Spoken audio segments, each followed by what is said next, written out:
आज की कहानी शुरू होती है दोस्ती से और खत्म होती है एक बहुत ही पुराने खौफनाक किस्से पर।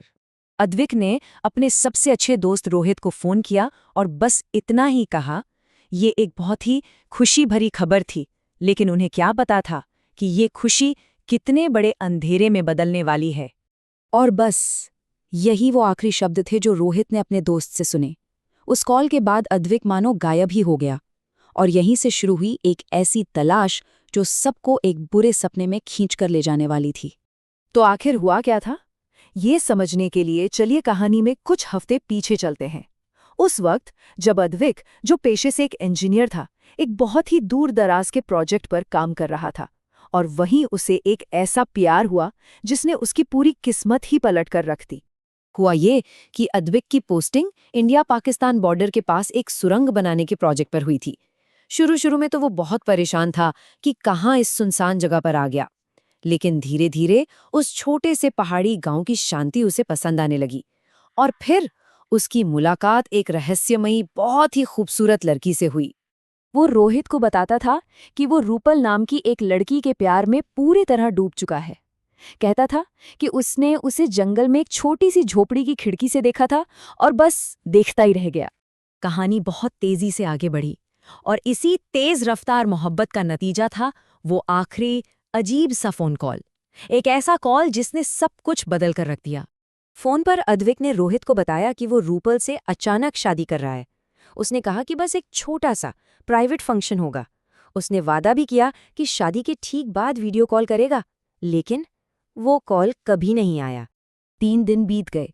अद्विक का फोन लगातार बंद आता रहा। आखिरकार उसके ऑफिस वालों ने उसे लापता घोषित कर दिया। अब बात ऑफिशियल हो चुकी थी और डर बढ़ता जा रहा था। जैसे ही ये खबर मिली, रोहित अपने 2 और दोस्तों के साथ तुरंत उस गांव के लिए निकल पड़ा। वो उस घने पहाड़ी कोहरे में अपने दोस्त को ढूंढने और सच्चाई का पता लगाने के लिए गए थे, ये जाने बिना कि वो कोहरा कितने राज छिपाए बैठा है। अब देखिए, यहाँ कहानी पूरी तरह से पलट जाती है। एक तरफ थी अद्विक की बताई हुई कहानी और दूसरी तरफ थी वो सच्चाई जो रोहित को वहां जाकर पता चली। अद्विक ने कहा था कि जंगल में एक छोटी सी झोपड़ी है, पर रोहित को वहां एक खाली वीरान जंगल के सिवा कुछ नहीं मिला। अद्विक रूपल नाम की लड़की की बातें करता था, लेकिन गांव में किसी ने रूपल का नाम तक नहीं सुना था। और जिसे अद्विक अपना प्यार कह रहा था, गांव वालों ने तो उसे अकेले में खुद से ही बातें करते हुए देखा था। तो सवाल ये उठता है कि अगर रूपल थी ही नहीं तो अद्विक आखिर किससे बात कर रहा था, वो किसके प्यार में था? यहीं से सारे लॉजिकल जवाब खत्म हो जाते हैं और कहानी एक डरावने अलौकिक मोड़ पर आ जाती है। उसी अंधेरे जंगल में भटकते हुए उनकी मुलाकात एक स्थानीय लड़की से हुई और उस लड़की ने उनके मन के डर को एक नाम दे दिया। एक ऐसा नाम जो उस इलाके में सदियों से सिर्फ काना फूसी में लिया जाता था। उस लड़की ने बताया कि अद्विक को शायद पिछलपेरी ने पकड़ लिया है। अब ये पिछलपेरी दक्षिण एशियाई लोक कथाओं की एक राक्षसी है जो एक खूबसूरत औरत का रूप लेकर नौजवानों को अपने जाल में फंसाती है। और उसकी सबसे बड़ी पहचान उसके पैर, जो पीछे की तरफ मुड़े होते हैं। लड़की ने कहा कि इस मुसीबत से सिर्फ एक ही इंसान बचा सकता है, बिरजू बाबा। उसने कहा कि वो उन्हें बिरजू बाबा तक ले जाएगी।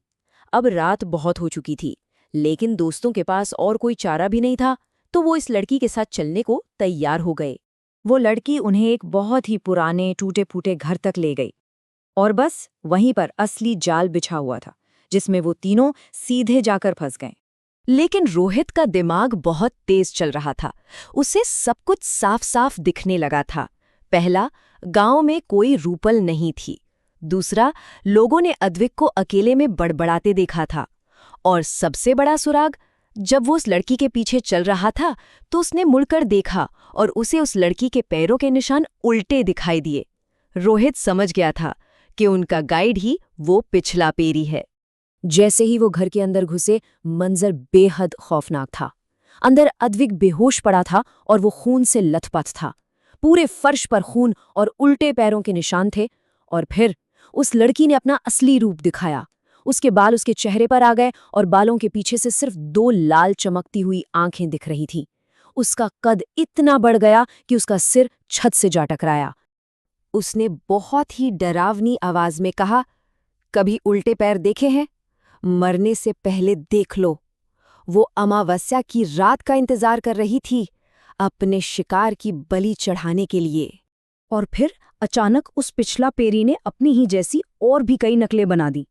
पूरा कमरा उसी की जैसी दिखने वाली डरावनी शक्लों से भर गया और हर तरफ अफरा तफरी मच गई। लेकिन रोहित चिल्लाया, ये सब धोखा है, असली वाली सुंदर को ले जा रही है। रोहित समझ गया था कि ये सब ध्यान भटकाने के लिए है, जबकि असली पिछला पेरी उसके दोस्त सुंदर को अपना शिकार बनाने के लिए घसीट रही थी। रोहित को गांव वालों की एक बात याद आई थी कि पिछल पैरी सबसे ज्यादा कमजोर तब होती है जब वो खून पी रही हो। बस यही मौका था। रोहित ने पास में पड़ा एक त्रिशूल उठाया और पूरी ताकत से पिछल पैरी पर वार कर दिया। एक आखिरी कान फाड़ देने वाली चीख निकली और वो पिछला पेरी और उसकी बनाई हुई सारी नकलें सबकी सब जलकर राख हो गईं। रोहित और उसके दोस्त जैसे तैसे अद्विक और सुंदर को उठाकर उस घर से बाहर भागे। अद्विक और सुंदर की जान तो बच गई और वो ठीक भी हो गए। सब अपनी अपनी जिंदगी में वापस लौट आए। लेकिन उस रात का खौफ वो कभी खत्म नहीं हुआ। तो क्या वो दानव सच में खत्म हो गया था, या फिर उसकी परछाई का कोई हिस्सा आज भी उस इंसान के साथ है जिसे उसने अपना शिकार चुना था?